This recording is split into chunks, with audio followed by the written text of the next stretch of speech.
ಹಳ್ಳಿಯಲ್ಲೆಲ್ಲ ಓಡಾಡಿದಾಗ ಇಲ್ಲಿಯ ರೈತ ಸಮಸ್ಯೆಗಳು ಅವರಿಗೆ ಅರ್ಥ ಆಯಿತು. ಬೇರೆ ಬೇರೆ ಏರಿಯಾಕ್ಕೆ ಹೋದಾಗ ಒಂದೊಂದು ಭಾಗದಲ್ಲಿ ಒಂದೊಂದು ರೀತಿಯ ಸಮಸ್ಯೆಗಳಿದ್ದಾವೆ. ಹಾಗೆ ನಿನ್ನೆ ನಾವು ಕೆರೆಕಟ್ಟೆಗೆ ಹೋದಾಗ ಅಲ್ಲಿಯ ಸಮಸ್ಯೆ ಕೇಳಿ ಅವ್ರಿಗೆ ಆಶ್ಚರ್ಯ ಆಯಿತು. ಯಾಕಂದರೆ ಯಾರು ಇಷ್ಟೋ ತನಕ ಕೋರ್ಟಲ್ಲಿ ಫೈಟ್ ಮಾಡಿಲ್ಲ. ಕೋರ್ಟಲ್ಲಿ ಫೈಟ್ ಮಾಡೋದೊಂದು ಒಂದು ಸಮಸ್ಯೆ. ಒಂದು ಹೈಕೋರ್ಟಲ್ಲಿ ಸೀನಿಯರ್ ಅಡ್ವೊಕೇಟ್ ಇಡಬೇಕಂದ್ರೆ ಒಂದು ಹಿಯರಿಂಗಿಗೆ 3 ರಿಂದ 5 ಲಕ್ಷ ಕೇಳ್ತಾರೆ.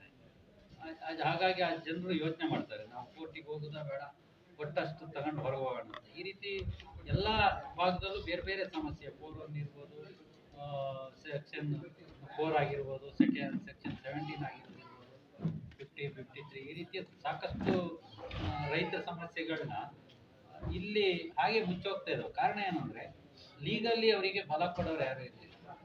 ನಾವು ಕೋರ್ಟಲ್ಲಿ ನಿಮ್ಮ ಪರ ಲಾಯರ್ನ ಇಡ್ತೀವಿ, ನಿಮ್ಮ ಪರ ಫೈಟ್ ಮಾಡ್ತೀವಿ ಅಂತ ಹೇಳೋರು, ಧೈರ್ಯ ಹೇಳೋರು ಯಾರು ಇಲ್ಲ. ಬಹುಶಃ ಆ ಕೆಲಸವನ್ನು ವಿಶ್ವನಾಥ್ ಅವರು ಒಂದು ಮನಸ್ಸು ಮಾಡಿ ಅದನ್ನು ಒಳ್ಳೆ ರೀತಿಯಲ್ಲಿ ಮಾಡಬೇಕಂತ ಹೊರಟಾಗ ಸಾಕಷ್ಟು ಜನ ಅದಕ್ಕೆ ಭಾಳ ಒಳ್ಳೆ ಕೆಲಸ, ನೀವು ಮುಂದುವರಿಯಿರಿ ಅಂತ ಹೇಳಿದ್ರು. ಆ ನಿಟ್ಟಿನಲ್ಲಿ ಈ ಶೃಂಗೇರಿ ಕ್ಷೇತ್ರ ರೈತ ಒಕ್ಕೂಟ ಅಂತ ಏನು ಇವತ್ತಿನಿಂದ ರಚನೆಯಾಗಿ ಕಾರ್ಯೋನ್ಮುಖ ಆಗಬೇಕು. ರೈತರ ಸಮಸ್ಯೆಗಳಿಗೆ ನಾವು ಲೀಗಲಿ ಪರಿಹಾರನೂ, ಹೋರಾಟದ ಮೂಲಕನೂ ಸಮಸ್ಯೆಗೆ ಪರಿಹಾರವನ್ನು ಕಂಡುಕೊಳ್ಬೇಕು. ಜೊತೆಗೆ ಕಾನೂನಾತ್ಮಕವಾಗಿಯೂ ಹೋರಾಟವನ್ನು ಮಾಡಿ ಪರಿಹಾರವನ್ನು ಕಂಡುಕೊಳ್ಬೇಕಾದ ದೃಷ್ಟಿನಲ್ಲಿ ಈ ಒಕ್ಕೂಟ ಪ್ರಾರಂಭ ಆಗಿದೆ. ಇದಕ್ಕೆ ಇನ್ನೊಂದಷ್ಟು ಕೆಲಸಗಳೆಲ್ಲ ಆಗಬೇಕಾಗಿದೆ. ಮುಂದಿನ ವಿಷಯವನ್ನು ಎಲ್ಲರಿಗೂ ನಮಸ್ಕಾರ. ಏನು ಶೃಂಗೇರಿ ಕ್ಷೇತ್ರ ರೈತ ಒಕ್ಕೂಟ ಅಂತ ಏನು ನಾವು ಸಂಘ ರಚನೆ ಮಾಡಬೇಕು ಅಂತ ಹೇಳಿ ತೀರ್ಮಾನಕ್ಕೆ ಇವತ್ತಿನ ದಿನ ಈ ಪೂರ್ವಭಾವಿ ಸಭೆಯನ್ನು ಕರೆಯಲಾಯಿತು. ಈ ಸಂಘದ ಉದ್ದೇಶ ಏನಂದರೆ, ಈಗ ನಾವು ಏನು ಈ ಶೃಂಗೇರಿ ಕ್ಷೇತ್ರದಲ್ಲಿ ಏನು 254 ವಿಲೇಜ್ ಏನಿದೆ, ಎಲ್ಲ ವಿಲೇಜ್ ಒಬ್ಬ ಪದಾಧಿಕಾರಿ ಅಂದರೆ ಒಬ್ಬ ಮೆಂಬರು ನಮ್ಮ ಸಂಘದಲ್ಲಿ ಸದಸ್ಯತ್ವವನ್ನು ಪಡ್ಕೊಳ್ತಾರೆ. ಆ ಮೆಂಬರಿಂದ ಆ ವಿಲೇಜಲ್ಲಿ ಏನೇನು ಸಮಸ್ಯೆ ಇದೆ, ರೈತರಿಗೆ ಮತ್ತು ರೆವಿನ್ಯೂ ಡಿಪಾರ್ಟ್ಮೆಂಟ್ ಇರ್ಬೋದು, ಫಾರೆಸ್ಟ್ ಡಿಪಾರ್ಟ್ಮೆಂಟ್ ಇರ್ಬೋದು, ಅಥವಾ ಕೋಡಿ ಸಮಸ್ಯೆ ಇರ್ಬೋದು, ಯಾವುದೇ ಸಮಸ್ಯೆ ಸರ್ಕಾರದ ವಿರುದ್ಧ ಆಗಿರ್ಬೋದು, ಸೊ ಅದನ್ನೆಲ್ಲ ನಾವು ನಮ್ಮ ಸಂಘದ ಮುಖಾಂತರ, ಯಾಕಂದರೆ ಈಗ ರೈತರಿಗೆ ಬಗೆಹರಿಸೋಕ್ಕಾಗೋದಿಲ್ಲ, ಅದನ್ನು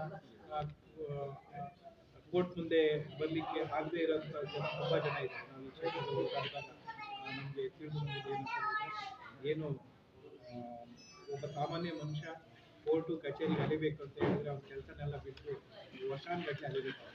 ಹಾಗಾಗಿ ಅವನಿಗೆ ಆ ಕೋರ್ಟು ಬೇಡ, ಕಚೇರಿನೂ ಬೇಡ ಅಂತೇಳಿ ಹಾಗೆ ಇರ್ತಾನೆ. ಯಾವತ್ತೋ ಒಂದಿನ ಅವ್ನ ಜಮೀನಿಗೆ ಸರ್ಕಾರದವರು ನೋಟಿಸ್ ಬರುತ್ತೆ, ಅರಣ್ಯ ಅಂತ ಕೂರ್ಬೋದು, ಅಥವಾ ಗೌರ್ಮೆಂಟ್ ಅದನ್ನು ಮುಚ್ಗೋಲು ಹಾಕೋಬೋದು, ಅಥವಾ ಇನ್ಯಾವುದೋ ಥರದಲ್ಲಿ ಅವರಿಗೆ ತೊಂದರೆ ಆಗ್ಬೋದು ಅಂತ ಹೇಳಿ ಅದನ್ನು ಮನಗಂಡು ನಾವು ಏನು ಮಾಡಿದ್ದೀವಿ, ನಾವು ಒಂದು ಸಂಘ ಮಾಡೋಣ, ಸಂಘ ಮಾಡಿ ನಮ್ಮ ಸಂಘದಿಂದ ಅವ್ರದ್ದು ಯಾವುದೇ ಥರ ಕುಂದುಕೊರತೆ ಇರ್ಬೋದು, ಇತ್ತೀಚೆಗೆ ಬಂದಿರೋಂಥ SIT ಏನು ರಚನೆ ಮಾಡ್ಕೊಂಡಿದ್ದಾರೆ, ಅದ್ರ ಮೂಲಕ ಏನು ಗ್ರಾಂಟ್ ಆಗಿರೋ ಜಮೀನನ್ನ ಅವರು ಏನು ಒಂದು ಅಲ್ಲಿ ಕಟ್ ಆಫ್ ಡೇಟ್ ಕೊಟ್ಟಿದ್ದಾರೆ, ಆ ಡೇಟಿಂದ ಹಿಂದೆ ಮತ್ತು ಮುಂದೆ ಇರೋದನ್ನು ಸರ್ಕಾರಕ್ಕೆ ತಗೊಳ್ಬೇಕು ಅಂತ ಹೇಳಿ ಏನು ಡಿಸೈಡ್ ಮಾಡಿದ್ದಾರೆ, ಅದ್ರ ಬಗ್ಗೆ ಅಪೀಲ್ಗಳು ಹಾಕ್ತಾರೆ ಅವರು AC ಮುಂದೆ ಅಪೀಲ್ ಹಾಕಿದಾಗ RA ಕೇಸ್ ಹಾಕಿದಾಗ ಅವ್ರಿಗೆ ನೋಟಿಸ್ ಬರುತ್ತೆ. ನೋಟಿಸ್ ಬಂದಾಗ ಏನು ಮಾಡ್ತಾರೆ, ಏನೋ ನೋಟಿಸ್ ಕಳಿಸಿದ್ದಾರೆ, ಸೊ ನಾವು ಏನು ಮಾಡಬೇಕು, ಅವ್ರಿಗೆ ಏನು ಮಾಡಬೇಕು ಅರಿವಿಲ್ಲ, ಮನೇಲಿ ಇಟ್ಕೊಳ್ತಾರೆ. ಈಗ ಅದರಲ್ಲಿ ಏನಾಗುತ್ತೆ, ಅವ್ರ ಹತ್ರ ಒಬ್ಬ ವಕೀಲರನ್ನ ಹೋಗಿ ಹಿಡಿಬೇಕು, ಅವರಿಗೆ ಏನು ಫೀಸ್ ಕೊಡಬೇಕು, ಆ ಶಕ್ತಿ ಇದ್ದವ್ರು ಇದ್ದಾರೆ, ಇದ್ದವ್ರು ಏನೋ ಮಾಡ್ತಾರೆ, ಇಲ್ಲದೇ ಇರೋರು ತುಂಬ ಜನ ಇದ್ದಾರೆ. ಸೊ ಅವರಿಗೆ ನಾವೇನು ಅಂದ್ಕೊಂಡು ನಮ್ಮ ಸಂಘದ ಪರವಾಗಿ ಒಬ್ಬ ವಕೀಲರು ಇರ್ತಾರೆ, ಆ ವಕೀಲರು ಅವರ ಪರವಾಗಿ ವಕಾಲತ್ತನ್ನು ವಹಿಸಿ ಅವ್ರ ಪರವಾಗಿ ಅಬ್ಜೆಕ್ಷನ್ ಹಾಕಿದ ಮೇಲ್ಗಡೆ ಅದು ಗೌರ್ಮೆಂಟ್ ಆರ್ಡರ್ ಆಗಿರೋದ್ರಿಂದ AC ಅವ್ರು ಏನು ಮಾಡ್ತಾರೆ, ಅದನ್ನು ಅರಣ್ಯ ಅಂತ ಕೂರಿಸ್ಬಿಡ್ತಾರೆ. ಅದಾದಮೇಲೆ DC ಹೋಗ್ಬೇಕು ಅಪೀಲು, DC ಇಂದ KITಗೆ ಹೋಗಬೇಕು, ಹೈಕೋರ್ಟ್ ಹೋಗಬೇಕು, ಸುಪ್ರೀಂ ಕೋರ್ಟ್ವರೆಗೂ ಹೋಗಬೇಕು. ಸಾಮಾನ್ಯ ರೈತರಿಗೆ ಅದು ಹೋಗೋಕ್ಕಾಗಲ್ಲ, ಅಲ್ಲಿಗೆ ಕೈ ಚೆಲ್ಲಿ ಏನು ಮಾಡಬೇಕು ಅಂತ ಹೇಳಿ ಕೂತ್ಕೊಳ್ತಾರೆ. ಕೆಲವು ರೈತರ ಆತ್ಮಹತ್ಯೆ ಮಾಡ್ತಾರೆ. ಸೊ ಅದ್ಯಾವುದು ಆಗಬಾರ್ದು, ನಮ್ಮ ರೈತರಿಗೆ ಏನು ಅವರೇನು ನಮ್ಮ ಮಲೆನಾಡಿನ ಬೆನ್ನೆಲುಬಾಗಿ ನಿಂತಿದ್ದಾರೆ, ಅವರಿಗೆ ಅದರಿಂದ ಯಾವುದೇ ಥರ ಕುಂದುಕೊರತೆ ಆಗಬಾರ್ದು ಅನ್ನೋದ್ರಿಂದ ಈ ಸಂಘ ರಚನೆ ಮಾಡಿ, ಸಂಘದಿಂದ ಏನು ವಕೀಲರನ್ನು ನೇಮಿಸ್ತೀವಿ, ಈ ವಕೀಲರಿಗೆ ಕೊಡೋಂಥ ಫೀಸ್ ಏನು ಬರುತ್ತೆ, ಖರ್ಚು ವೆಚ್ಚ ಏನು ಬರುತ್ತೆ, ಕೋರ್ಟ್ ಫೀ ಕಟ್ಟೋದ್ರಿಂದ ಹಿಡಿದು ಅಲ್ಲಿಂದ ಏನು TADA ಓಡಾಡೋ ಎಕ್ಸ್ಪೆಂಡಿಚರಿಂದ ಹಿಡಿದು ವಕೀಲರಿಗೆ ಕೊಡುವಂತಹ ಏನು ಸಂಭಾವನೆ ಇರ್ತದೆ ಅದನ್ನು ನಮ್ಮ ಸೊಸೈಟಿ ಥ್ರೂ ಆಗಿ ಅವರಿಗೆ ಕೊಟ್ಟು ಅವ್ರದ್ದೇನು ನಮ್ಮ ಕೈಲಾಗಿದ್ದು ಅದನ್ನ ಲೀಗಲ್ ಫೈಟ್ ಏನು ಮಾಡಬೇಕೋ ಎಲ್ಲಿವರೆಗೆ ಹೋರಾಟ ಮಾಡೋದು ಅಲ್ಲಿವರೆಗೆ ಹೋರಾಟ ಮಾಡೋದು ಒಂದು. ಅದೇ ರೀತಿ ಬೇರೆ ಸಮಸ್ಯೆ ರೈತರಿಗೆ ಮೆಸ್ಕಾಂ ಸಮಸ್ಯೆ ಇರ್ಬೋದು, ಇನ್ನು ಟ್ರಾನ್ಸ್ಫಾರ್ಮರ್ ಹಾಕಲಿಲ್ಲ ಅಂತ ಇರ್ಬೋದು, ಅದನ್ನ ಅಧಿಕಾರಿಗಳ ಜೊತೆ ಮಾತಾಡೋದಾಗಿರ್ಬೋದು. ಈಗ ರೈತರು ಹೋಗಿ ಅದಕ್ಕೊಂದು ಅಪ್ಲಿಕೇಶನ್ ಕೊಟ್ಟಿರ್ತಾರೆ, ಅಪ್ಲಿಕೇಶನ್ ಹಾಗೇನೆ 3 ತಿಂಗಳು 2 ತಿಂಗಳಲ್ಲಿ ಪೆಂಡಿಂಗ್ ಆಗಿಬಿಟ್ಟಿರ್ತದೆ. ಸೊ ಅಂಥದನ್ನ ನಾವು ಸಂಘದ ಮುಖಾಂತರ ಹೋಗಿ ಅದನ್ನ ಇತ್ಯರ್ಥ ಮಾಡಿಕೊಡೋದು ಒಂದು. ಆಮೇಲೆ ರೈತರು ಯಾವುದಾದ್ರು ಅಪ್ಲಿಕೇಶನ್ ಕೊಟ್ಟಿರ್ತಾರೆ, ನೀವು ಕೋಡಿ ಮಾಡಿಕೊಡಿ ಅಂತ, ಅಥವಾ ಖಾತಾ ಚೇಂಜ್ ಮಾಡಿಕೊಡಿ ಅಂತ, ತಹಸೀಲ್ದಾರ್ ಆಫೀಸರು ಯಾವುದೋ ಒಂದು ಪತ್ತೆ ಹೇಳಿ ಅದನ್ನ ಹಾಗೆ ಇಟ್ಕೊಂಡಿರ್ತಾರೆ, ಡಿಲೇ ಮಾಡಿರ್ಬೋದು. ಅದಕ್ಕೆ ನಾವು ಸಂಘದ ಮುಖಾಂತರ ಹೋಗಿ ಏನು ಮನವಿ ಮಾಡ್ಕೊಳೋದಿರುತ್ತೆ ಅದಕ್ಕೂ ಬರಲಿಲ್ಲ ಅಂತ ಹೇಳಿದ್ರೆ, ಸೊ ನಾವು ನಮ್ದೇನು ಹೈಕೋರ್ಟಲ್ಲಿ ರಿಟ್ ಜ್ಯೂರಿಸ್ಡಿಕ್ಷನ್ ಮ್ಯಾಂಡಮಸ್ ತಗೊಂಡು ಡೈರೆಕ್ಷನ್ ತಗೊಂಡ್ಬಂದು ಅದನ್ನ ಕೆಲಸನ ನಮ್ಮ ರೈತರಿಗೆ ಪರವಾಗಿ ಮಾಡಿಕೊಡಬೇಕು ಅನ್ನೋದು ನಮ್ಮ ಒಕ್ಕೂಟದ ಮುಖಾಂತರ ಮಾಡಬೇಕು ಅನ್ನೋದು ಒಂದು ಉದ್ದೇಶ. ಅದೇ ರೀತಿ ನಮ್ಮ ಮಲೆನಾಡಿನ ಸಮಸ್ಯೆ ಏನಿರುತ್ತೆ, ಈ ರೋಗಗಳಿರ್ಬೋದು, ಎಲೆಚುಕ್ಕೆ ರೋಗ ಇರ್ಬೋದು ಅಥವಾ ಯಾವುದೇ ರೋಗ ಇರ್ಬೋದು. ಈಗ ಒಬ್ಬ ಮನುಷ್ಯನಿಗೆ ಯಾವುದೇ ದೊಡ್ಡ ಕಾಯಿಲೆ ಬಂದ್ರೂ ನಮ್ಮಲ್ಲಿ ಸೈಂಟಿಸ್ಟ್ಗಳು ಅದಕ್ಕೊಂದು ಮೆಡಿಸಿನ್ ಕಂಡುಹಿಡಿತಾರೆ. ಸೊ ಒಂದು ಮರಕ್ಕೆ ಬಂದಿರೋ ಇದನ್ನ ಇನ್ನೂ ನಮ್ಮಲ್ಲಿ ಕಂಡುಹಿಡಿಯಲಿಕ್ಕೆ ಆಗಿಲ್ಲ. ಅದು ಯಾಕೆ? ಅಥವಾ ನಮ್ದು ಈ ಒಕ್ಕೂಟದಲ್ಲಿ ನಮ್ಮೆಲ್ಲರಿಗೂ ಪೂರ್ವಭಾವಿ ಸಭೆಯಲ್ಲಿ ಎಲ್ಲರಿಗೂ ಒಂದು ಇದನ್ನ ನಿಮ್ದೇ ಒಪಿನಿಯನ್ ಕೇಳಿದ್ದೀವಿ. ಯಾರಿಗಾರು ಅದ್ರ ಬಗ್ಗೆ ಅಷ್ಟು ನನಗಷ್ಟು ಅದ್ರ ಬಗ್ಗೆ ಅಷ್ಟು ನಾಲೆಜ್ ಇರಲಿಲ್ಲ. ಯಾರಾದ್ರೂ ಇದ್ರ ಬಗ್ಗೆ ಸೈಂಟಿಸ್ಟ್ ಅಥವಾ ಯಾರು ರಿಸರ್ಚ್ ಮಾಡ್ತಾ ಇದ್ದಾರಾ ಅಥವಾ ಮಾಡಲಿಲ್ಲ ಅಂತ ಹೇಳಿದ್ರೆ, ನಮ್ಮ ಒಕ್ಕೂಟದಿಂದ ಸೈಂಟಿಸ್ಟ್ ಎಲ್ಲಿ ಈಗ ಬೇರೆ ಬೇರೆ ದೇಶದಲ್ಲಿ ಬೇರೆ ಬೇರೆ ಇದರಲ್ಲೆಲ್ಲ ಇಸ್ರೇಲ್ ಇರ್ಬೋದು, ಅಲ್ಲಿ ಇರ್ಬೋದು, ಕೃಷಿ ತುಂಬಾ ಮುಂದುವರೆದಿದ್ದಾರೆ. ಸೊ ಅದಕ್ಕೆ ನಮ್ಮ ಒಕ್ಕೂಟದಿಂದ ಏನಾದರೂ ಸಮಸ್ಯೆನ ಬಗೆಹರಿಸಲಿಕ್ಕೆ ಏನಾದರೂ ಸಾಧ್ಯ ಆಗುತ್ತಾ ಅನ್ನೋದನ್ನ ನಮ್ಮ ಒಕ್ಕೂಟ ಅದನ್ನೂ ಒಂದು ಮಾಡೋಣ ನಮ್ಮ ಒಕ್ಕೂಟದಿಂದ ಅಂತ ಹೇಳಿ ಇದನ್ನು ಒಂದು ಆಬ್ಜೆಕ್ಟಿವ್ ಇಟ್ಕೊಂಡಿದ್ದೀವಿ ಅದರಲ್ಲಿ. ಅದೇ ರೀತಿ ರೈತರಿಗೆ ಇನ್ನೇನೇ ಸಮಸ್ಯೆ ಇದ್ರು, ನೀರಿಂದ ಇರ್ಬೋದು ಅಥವಾ ಮೆಸ್ಕಾಮ್ ಇರ್ಬೋದು, ಕೋರ್ಟ್ ರಿಲೇಟೆಡ್ ಇರ್ಬೋದು, ನಮ್ಮ ಸಂಘದಿಂದ ನಾವು ಅವರಿಗೆ ನ್ಯಾಯ ಕೊಡಿಸ್ಬೇಕು, ನ್ಯಾಯಯುತ ಹೋರಾಡಬೇಕು. ಆಮೇಲೆ ಈಗ ಕೆರೆ ಕಟ್ಟೆ ವಿಚಾರ ಇರ್ಬೋದು ಅಥವಾ ನಮ್ಮ ಇಲ್ಲಿ ಹಿಪ್ಲಾ ಮಾಡ್ಲಾ ಅಂತ ಎಲ್ಲ ಇದೆ. ಸೊ ಅಲ್ಲಿ ನಾನು ನಿನ್ನೆ ಅಲ್ಲಿ ಭೇಟಿ ಕೊಟ್ಟಾಗ ಆನೆ ತುಳಿದಿದ್ದು ವಿಚಾರದ್ದು ಅವ್ರು ಹೋಗ್ಲಿಕ್ಕೆ ಆಗಿರಲಿಲ್ಲ. ನಿನ್ನೆ ನಾನು ಮತ್ತೆ ನಮ್ಮ ಶೆಟ್ಟಿಗದ್ದೆ ಅವರು ಹೋದಾಗ ಅಲ್ಲಿ ರೈತರುಗಳ ಸಮಸ್ಯೆ ಹೇಳ್ಕೊಂಡ್ರು. ಏನಂದ್ರೆ 2005 1:4 ಕೊಡ್ಬೇಕಂತ ಹೇಳಿ ಗೆಜೆಟ್ ನೋಟಿಫಿಕೇಶನ್ ಇದೆ ಅವರಿಗೆ. ಅವಾಗೇನು 2005 ಇವ್ರು ಏನ್ ಮಾಡಿದ್ರು, ನಮ್ಗೆ ಆಸ್ತಿ ಇರ್ಲಿ, ನಾವ್ ಎಷ್ಟು ದಿನ ಉಳುಮೆ ಮಾಡ್ಕೊಂಡಿರೋಣ, ದುಡ್ಡು ತಗೊಂಡು ಏನ್ ಮಾಡೋಣ ಅಂತ ಹಂಗ ಇದ್ರು. ಈಗ ಅಲ್ಲಿ ಅವ್ರಿಗೆ ಪ್ರಾಣಿಗಳ ಹಾವಳಿ, ಅವ್ರ ಪ್ರಾಣಿ ಜೊತೆನೆ ಬದುಕ್ತಾ ಇದ್ದಾರೆ, ಅಷ್ಟು ಸಮಸ್ಯೆ ಆಗಿದೆ. ಹಾಗಾಗಿ ಆನೆ ತುಳಿತ ಎಲ್ಲ ಶುರುವಾಗಿದೆ. ಈಗ ನಿನ್ನೆನೋ ಏನೋ ಒಂದು ಆನೆ ಬಂದಿತ್ತು ಅಲ್ಲಿ ಅವರೆಲ್ಲ ಹೇಳ್ತಾರೆ. ಸೊ ಅಲ್ಲೇನಾಗಿದೆ, ಆ ಕಾಂಪನ್ಸೇಷನ್ ಅನ್ನೋದನ್ನ 2005 1:4 ಕೊಡೋದನ್ನ ಯಾರು ಬಿಟ್ಟು ಹೋಗ್ತಾ ಇದ್ದಾರೆ ಅವರಿಂದ ಒಂದು ಇದು ಮುಚ್ಚಳಿಕೆ ಬರ್ಸ್ಕೊಳ್ತಾ ಇದ್ದಾರೆ. ಇದರಲ್ಲಿ ನಾವು ಸ್ವ ಇಚ್ಛೆಯಿಂದ ಇಲ್ಲಿಂದ ಬಿಟ್ಟು ಹೋಗ್ತಾ ಇದ್ದೀವಿ, ನಿಮ್ದು ಏನ್ ಕಾಂಪನ್ಸೇಷನ್ ಫಿಕ್ಸ್ ಮಾಡಿದ್ರೆ ಅದನ್ನೇ ಕೊಡಿ ಸಾಕು. ಅಲ್ಲಿ ಏನಾಗ್ತದೆ, ABC ಅಂತ ಹೇಳಿ ಕ್ಯಾಟಗರಿ ಮಾಡ್ಕೊಂಡಿದ್ದಾರೆ. ಅದರಲ್ಲಿ ಏನು ಬೆಳೀತಾ ಇದ್ದಾರೆ ಅದನ್ನ horticulture, sericulture, so many department ಅಲ್ಲಿ ವ್ಯಾಲ್ಯೂಯೇಷನ್ ಮಾಡುವಾಗ ಆ ಡಿಪಾರ್ಟ್ಮೆಂಟ್ಸ್ಗಳಿರುತ್ತೆ. ಆ ಡಿಪಾರ್ಟ್ಮೆಂಟ್ ಅಲ್ಲಿ ಎ ಇದ್ರೆ ಬಿ ಅಂತ ಹೇಳ್ತಾರೆ, ಸಿ ಇದ್ರೆ ಆ ತರ ಎಲ್ಲ ಅವ್ರಿಗೆ ತೊಂದರೆ ಕೊಡ್ತಾರೆ, ಸಿ ಮಾಡ್ತಾ ಇದ್ದಾರೆ. ಅದ್ರ ಬಗ್ಗೆ ಒಂದು ಹೋರಾಟ. ಮತ್ತೆ ಕಾಂಪನ್ಸೇಷನ್ ಏನು 2005 ಹೇಳಿದ್ರು ಅದನ್ನ ಯಾಕೆ ಕೊಡಲ್ಲ 1:5? ಯಾಕಂದ್ರೆ ಕಾಂಪನ್ಸೇಷನ್ ಒಂದು ಇದಕ್ಕೆ ತಗೊಂಡಿಲ್ಲ. 2013 ಆಕ್ಟ್ ಏನಾದ್ರು ಅಪ್ಲೈ ಆಗುತ್ತಾ ಅದಕ್ಕೆ? ಆ ತರದೆಲ್ಲ ಒಂದು ಕಾನೂನು ಹೋರಾಟ ಮಾಡಬೇಕು ಅಂತ ಹೇಳಿ ಅವರಿಂದ ಎಲ್ಲ ಡಾಕ್ಯುಮೆಂಟ್ಸ್ ಏನಿದೆ ಅಥವಾ ಅದೇನು ಪೇಪರ್ಸ್ ಇದೆ ಕೊಡ್ಲಿಕ್ಕೆ ಹೇಳಿದ್ರು. ಅದರನ್ನು ನಮ್ಮ ಸಂಘದ ಮುಖಾಂತರ ಹೋರಾಟ ಮಾಡಿ ನ್ಯಾಯ ಒದಗಿಸ್ಕೊಡ್ಬೇಕು ಉದ್ದೇಶದಿಂದ ಇವತ್ತು ಪೂರ್ವಭಾವಿ ಸಭೆ ಮಾಡಿದ್ದೀವಿ.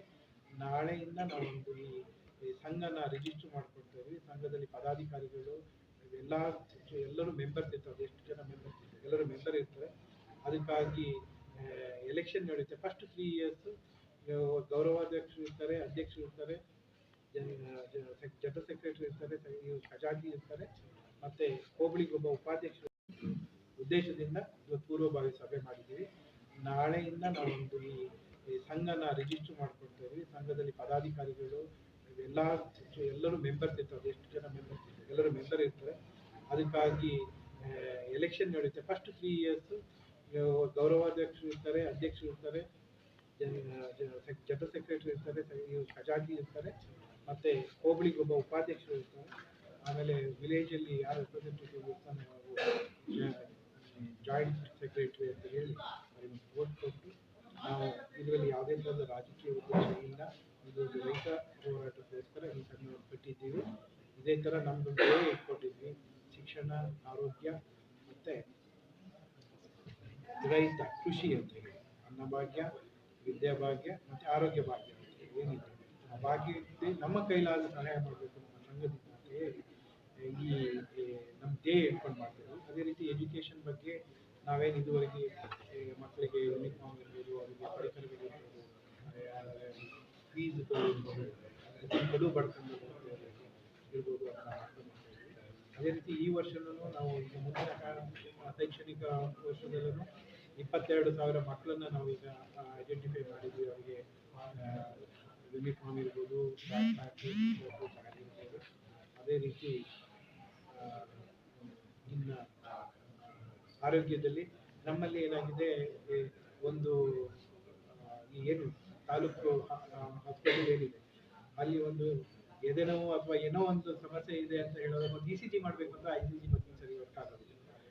ಆ ಇದರಲ್ಲಿ ಆಮೇಲೆ ಮಳೆ ಬಂದರೆ ಫುಲ್ ಎಲ್ಲದನ್ನು ಸೋರ್ತಾ ಇದೆ. ಇಲ್ಲಿ ತಾಲೂಕು ಒಂದು ದೊಡ್ಡ ಹಾಸ್ಪಿಟಲ್, ಅದ್ರಲ್ಲಿ ಹೋಗಿ ಯಾರು ಅಡ್ಮಿಟ್ ಆಗಿರ್ತಾರೆ, ನಾನು ಲಾಸ್ಟ್ 15 ದಿನದಿಂದ ಯನ್ನಾಪುರದ ಹಾಸ್ಪಿಟಲ್, ಗೌರ್ಮೆಂಟ್ ಹಾಸ್ಪಿಟಲ್ ಹೋದಾಗ ಅಡ್ಮಿಟ್ ಆಗಿದ್ದಾರೆ ಪೇಷಂಟ್ಸ್ಗಳು. ಮಳೆ ಬರ್ತಾ ಇದೆ, ಎಲ್ಲ ಏನು ಕಾಟ್ ಮೇಲೂ ದಬ್ಬ ನೀರು ಬಿಡ್ತಾ ಇದೆ, ಕೆಳಗಡೆ ಎಲ್ಲ ಫುಲ್ ಆಗಿದೆ.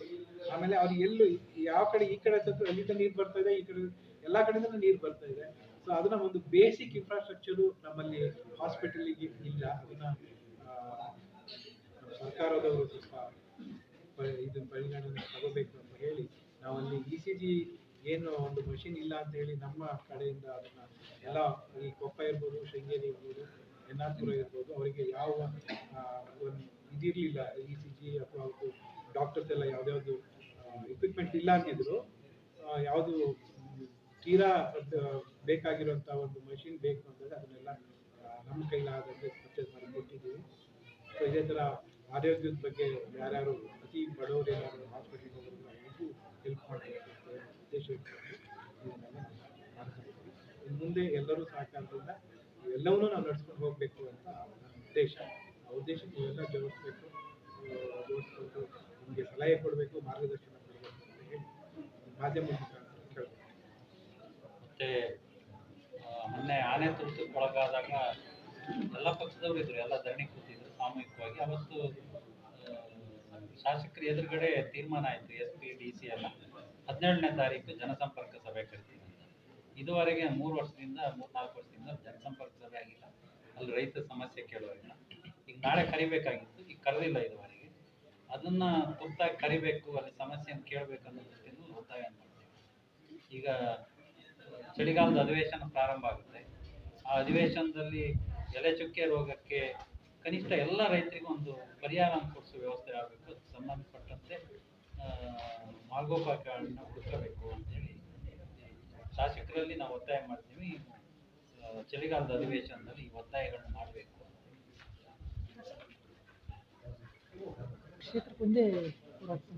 ಇದು ಇಡೀ ಕ್ಷೇತ್ರಕ್ಕೆ ಒಂದೇ ಹೋರಾಟ ಸಮಿತಿ. ತಾಲೂಕು ಆಯಾ ಹೋಬಳಿಗೆ ಒಬ್ಬೊಬ್ಬ ಅಧ್ಯಕ್ಷರು, ಪದಾಧಿಕಾರಿಗಳು, ವಿಲೇಜಿಗೆ ಒಬ್ಬರು ಇರ್ತಾರೆ, ಹೋಬಳಿಗೆ ಉಪಾಧ್ಯಕ್ಷರು ಇರ್ತಾರೆ, 8 ಹೋಬಳಿಗಳು, ಗ್ರಾಮಕ್ಕೊಬ್ಬ 8 ಹೋಬಳಿ ಬರ್ತದೆ. ಪ್ರತಿ ರೆವಿನ್ಯೂ ವಿಲೇಜಿಗೆ ಒಬ್ಬೊಬ್ರು ರೆಪ್ರೆಸೆಂಟೇಟಿವ್ ಇರ್ತಾರೆ. ಪ್ರತಿ ಗ್ರಾಮಕ್ಕೂ ಕೆರೆಗದ್ದೆದು ಮೇನ್ ಪ್ರಾಬ್ಲಮ್ ಹೇಳೋದಲ್ಲ, ಕೆರೆಕಟ್ಟೆ ಅದೇ ರೀತಿ ಸಮಸ್ಯೆಗಳು ಬೇರೆ ಗ್ರಾಮಗಳಲ್ಲೂ ಸಹ ಇದೆ. ಆದರೆ ಮುಂದಿನ ದಿನಗಳಲ್ಲಿ ಅದ್ರ ಕಡೆ ನಾವು ಗಮನ ಹರಿಸಬೇಕು. ಈಗ ನಮ್ದೇನು ಒಕ್ಕೂಟ ಏನಿದೆ, ಯಾರ ಸಮಸ್ಯೆ ಏನಿದೆ, ಹಾಗಾಗಿ ಏನು ವಿಲೇಜಿಗೆ ಒಬ್ಬ ರೆಪ್ರೆಸೆಂಟೇಟಿವ್ ಅಂತ ಏನು ಮಾಡಿದ್ದೀವಿ, ಅವರು ಅದನ್ನೆಲ್ಲ ಏನು ಸಮಸ್ಯೆಗೆ ಏನಿದೆ ಅದನ್ನ ಲಿಸ್ಟ್ ಮಾಡಿ ನಮ್ಮ ಗಮನಕ್ಕೆ ತಗೊಂಡ್ಬರ್ತಾರೆ. ಅದಕ್ಕೆ ಏನು ಪರಿಹಾರ ಮಾಡಬೇಕು, ಅದನ್ನ ಯಾವ ಥರ ಹೋರಾಟ ಮಾಡಬೇಕು, ಲೀಗಲ್ ವೇಗೆ ಹೋಗ್ಬೇಕಾ ಅಥವಾ ಯಾವ ಥರ ಮಾಡಬೇಕು ಬಗೆಹರಿಸಬೇಕು. ಇವಾಗ ಸದ್ಯಕ್ಕೆ ಇಲ್ಲೇ ಸಮಸ್ಯೆ ಜಾಸ್ತಿ ಇದೆಯಲ್ಲ ನಮ್ಮ ಭಾಗದಲ್ಲಿ, ಯನ್ನಾಪುರದಲ್ಲಿ ಆನೆ ಕಾಟ. ಒಂದು ಬೇಲಿ ಮಾಡಬೇಕು ಅಂತ ರೈಲ್ವೆ ಬ್ಯಾರಿಕೇಡಿಂದ. ಬೇಲಿ ಮಾಡ್ಬೇಕಂತ ಒತ್ತಾಯ ಮಾಡ್ತೀವಿ, ಬೇಲಿ ಮಾಡ್ತೀವಿ ಅಂತಾರೆ. ಫಸ್ಟು ಐಬೆಕ್ಸ್ ಮಾಡಿದ್ರು, ಅದು ಫೇಲ್ಯೂರ್ ಆಯಿತು. ಗವರ್ಮೆಂಟು ಬ್ಯಾರಿಕೇಡ್, ರೈಲ್ವೆ ಬ್ಯಾರಿಕೇಡ್ ಮಾಡಿ ಏನಾದ್ರು ಬೇಲಿ ಮಾಡಿದ್ರೆ ಭೇಟಿ ಕೊಡ್ತಾನೆ ಇದ್ದಾರೆ ಒಟ್ಟು ಆಗಿಲ್ಲ. ಹೇಳಿಕೆ ಕೊಡ್ತಾರೆ. ಮೊನ್ನೆ ಆನೆ ಹಿಡಿದಿದ್ದಾರೆ ಕೆರೆಕಟ್ಟೆ ಭಾಗದಲ್ಲಿ, ಮತ್ತೆ 2 ಆನೆ ಬಂದಿದ್ದಾವೆ ನಿನ್ನೆ. ಶಾಶ್ವತ ಪರಿಹಾರ ಆಗಿಲ್ಲ. ಶಾಶ್ವತ ಪರಿಹಾರ ಆಗಿಲ್ಲ. ಅದಕ್ಕೆ ಒಂದಷ್ಟು ಪರಿಸರವಾದಿಗಳಂತ ಹೇಳ್ಕೊಂಡವ್ರು ಹಿಡಿದಿದ್ದ ಆನೆ ಕಾಡಿಗೆ ಬಿಡಿ ಅಂತಾರೆ. ಕಾಡಿಗೆ ಬಿಟ್ಟರೆ ಇಲ್ಲ ಹೋಗುದು, ಮತ್ತೆ ಇಲ್ಲಿಗೆ ಒಂದು ಆನೆ 600-800 ಕಿಲೋಮೀಟರ್ ಹೋಗುತ್ತೆ ಅಂತ ಹೇಳಿ ಅವು ಇದೇ ದಾರಿ ಇಟ್ಕೊಂಡು ಮತ್ತೆ ಇಲ್ಲಿ ಬರ್ತವೆ, ಮತ್ತೆ ತೊಂದರೆ ಕೊಡ್ತಾರೆ. ಇದನ್ನ ವೈಜ್ಞಾನಿಕವಾಗಿ ಅವರು ಪರಿಶೀಲಿಸಿ ಅದಕ್ಕೆ ಸೂಕ್ತ ಕ್ರಮ ಕೈಗೊಳ್ಳಬೇಕು. ಇಲ್ಲಿ ಹಿಡಿದು ತಗೊಂಡೋಗಿ ಇನ್ನೊಂದು ಕಾಡಿಗೆ ಬಿಡೋದು, ಅಲ್ಲಿಂದ ಇಟ್ಕೊಂಡ್ಬಂದು ಇಲ್ಲಿ ಬಿಟ್ಟರೆ ಸಮಸ್ಯೆ ಪರಿಹಾರ. ಇನ್ನೊಂದಂದ್ರೆ ಈ ಭಾಗದಲ್ಲಿ ಮಲೆನಾಡು ಹಿತರಕ್ಷಣಾ ವೇದಿಕೆ ಅಂತ ಅದನ್ನೇ ಕೇಳ. ಇದರಲ್ಲಿ ಏನಾಗಿತ್ತಂದ್ರೆ ಪ್ರತಿಯೊಬ್ರು ಕೂಡ ನಾವು ರೈತರುಗಳು ಹೋಗಿ ಹೋರಾಟ ಮಾಡ್ತಿದ್ವಿ, ಆದ್ರೆ ಕಾನೂನಲ್ಲಿ ಏನಾಗ್ತಿತ್ತು ಅಂತ ಗೊತ್ತಾಗ್ತಿತ್ತು. ಹಾಗಾಗಿ ಗದ್ದೆಮನೆ ವಿಶ್ವನಾಥ್ ಅವರು ಕೂಡ ಕಾನೂನು ಪದವೀಧರರಾಗಿ ವಕೀಲರಾಗಿ ಇದ್ದು ಇದ್ರ ಬಗ್ಗೆ ರೈತರ ಬಗ್ಗೆ ಕಾನೂನಿನ ಹೋರಾಟಗಳನ್ನು ಮಾಡಲಿಕ್ಕೆ ತುಂಬಾ ಒಂದು ನಮಗೆ ಅನುಕೂಲವನ್ನು ಮಾಡಿದ್ದಾರೆ. ಈ ರೈತ ಒಕ್ಕೂಟ ಏನು ಮಲೆನಾಡು ರೈತರ ಒಕ್ಕೂಟವನ್ನ ಈ ಸಂಸ್ಥಾಪಕರಾಗಿ ಗದ್ದೆಮನೆ ವಿಶ್ವನಾಥ್ ಮಾಡಿರ್ತಕ್ಕಂಥದ್ದು ಮಲೆನಾಡಿನ ಎಲ್ಲ ರೈತರಿಗೂ ಕೂಡ ಬಹಳ ಹೆಮ್ಮೆಯ ವಿಚಾರ. ರೈತರಿಗೆ ಬಹಳವಾದಂಥ ಕಷ್ಟಗಳಿದ್ದು, ಆದರೆ ಆ ಕಷ್ಟಗಳನ್ನ ಪರಿಹರಿಸಲಿಕ್ಕೆ ಯಾರೂ ಕೂಡ ನಮ್ಮ ಈ ಭಾಗದ ಯಾವ ಉದ್ಯಮಿಗಳಾಗಿರ್ಬೋದು ಅಥವಾ ರಾಜಕಾರಣಿಗಳಾಗಿರ್ಬೋದು ಯಾರೂ ಕೂಡ ಇಷ್ಟು ಒಂದು ಒತ್ತನ್ನು ಕೊಟ್ಟಿರಲಿಲ್ಲ.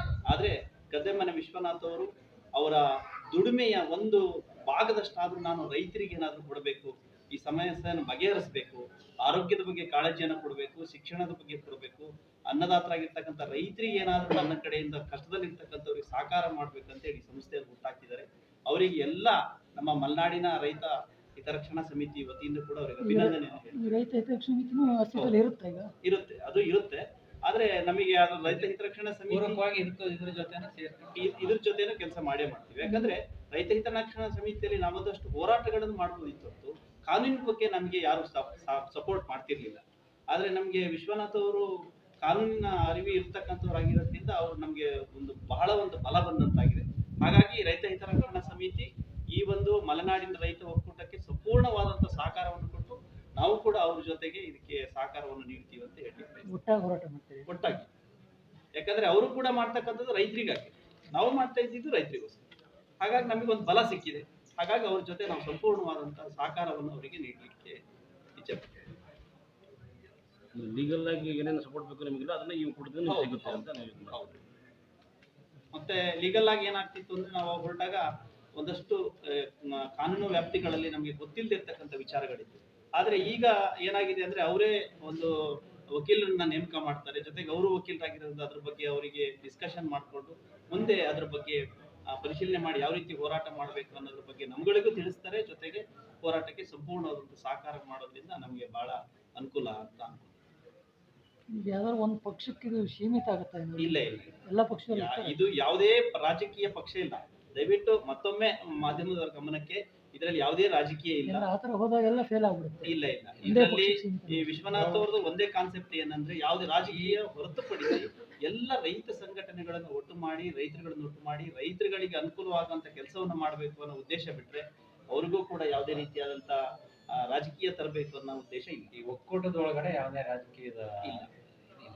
ಸರಿ, ಇದ್ರಲ್ಲಿ ಎಲ್ಲಾ ಪಕ್ಷದವರು ಕೂಡ ಇರ್ತಾರೆ. ಒಕ್ಕೂಟದ ಒಳಗಡೆ ಯಾವುದೇ ರಾಜಕೀಯ ಇಲ್ಲ ಅಂತ ನೀವು ಹೇಳ್ತಿದ್ದೀರಾ.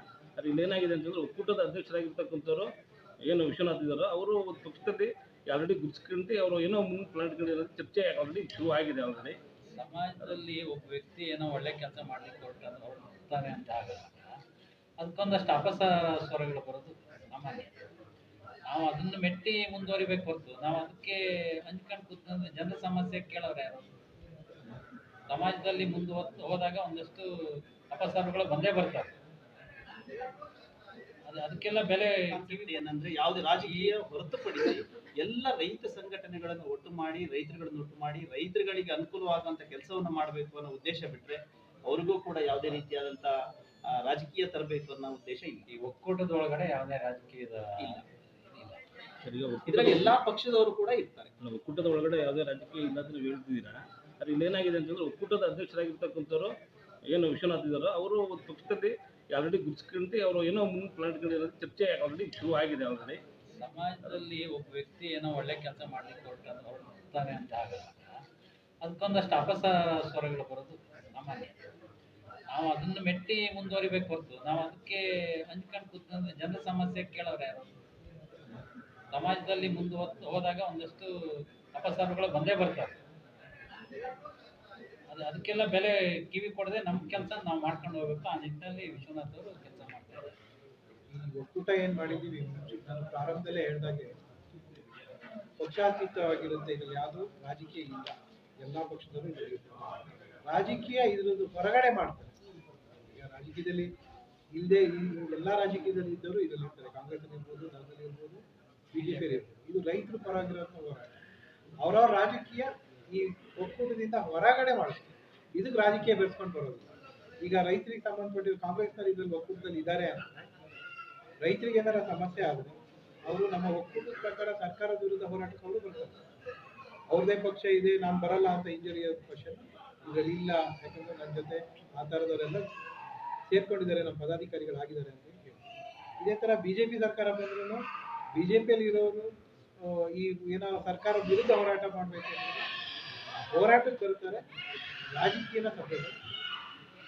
ಯಾರೇ ರೈತ ಸಮಸ್ಯೆ ತಗೊಂಬಂದ್ರೆ ಅವ್ನು ಕಾಂಗ್ರೆಸ್ ಬಿಜೆಪಿನ ದಳನ ಅಂತ ನೋಡದೆ ಅವರಿಗೆ ಸಹಕಾರ ಕೊಡ್ಬೇಕಂತ ನಮ್ದು ಒಂದು ಬದ್ಧವಾದ ನೀತಿ. ಅದರಲ್ಲಿ ಯಾವುದೇ ಬದಲಾವಣೆ ಇಲ್ಲ. ಅಂದ್ರೆ ಇದರಲ್ಲೂ ಒಂದು ಕಾನ್ಸೆಪ್ಟ್ ಏನಿದೆ ಅಂದ್ರೆ ಯಾವುದೇ ರೀತಿಯಾದಂತ ಯಾವುದೋ ಒಂದು ಭಾರಿ ಭ್ರಷ್ಟಾಚಾರದ ಒಂದು ಯಾವುದೋ ಒಂದು ಹಗರಣ ಆಗಿತ್ತು ಅಂಥದಕ್ಕೆ ಸಪೋರ್ಟ್ ಮಾಡಲ್ಲ ಅಂತ ಒಂದು ಭಾವನೆ. ಹೌದು, ನಮ್ದು ಈ ವ್ಯಾಜ್ಯ ರೈತರ ಮತ್ತು ಸರ್ಕಾರ. ಈಗ ಈ ರೈತ ಅಣ್ಣ ತಮ್ಮಂದು ಗಲಾಟೆ ಇದೆ, ನಮ್ಗೆ ಸ್ವಲ್ಪ ಹೆಲ್ಪ್ ಮಾಡಿ ಅಂತ ಬಂದಾಗ ನಮ್ಮ ಸಂಘ ಒಕ್ಕೂಟ ಅದಕ್ಕೆ ನಿಲ್ಲೋದಿಲ್ಲ. ಅಣ್ಣ ತಮ್ಮಂದು ವ್ಯಾಜ್ಯ ಅವರಿಬ್ರು ಪರ್ಸನಲ್ ಜಗಳಕ್ಕೆ ಅವ್ರ ಕುಟುಂಬನೇ ಅದನ್ನು ಬಗೆಹರಿಸ ಖಾಸಗಿ ಸಮಸ್ಯೆಗಳಿಗೆ ತಲೆ ರೈತರ ಸಮಸ್ಯೆ ಸಾರ್ವಜನಿಕವಾಗಿ ರೈತರುಗಳಿಗೆ ಸಮಸ್ಯೆಗಳಾದಾಗ ದಾಳಿ ಏನಾದ್ರು ಆನೆದಾನಿಗಳು, ಅರಣ್ಯ ಇಲಾಖೆಯವರ ಒತ್ತಡಗಳು ಇಂಥವಾದಾಗ ಈ ಒಕ್ಕೂಟ ಅದಕ್ಕೆ ಸಂಪೂರ್ಣ ಬೆಂಬಲ. ನಮ್ಮೂರ್ ಎಕ್ಸ್‌ಪ್ರೆಸ್, ನಿಮ್ಮ ಸುದ್ದಿಯ ಜೊತೆಗಾರ.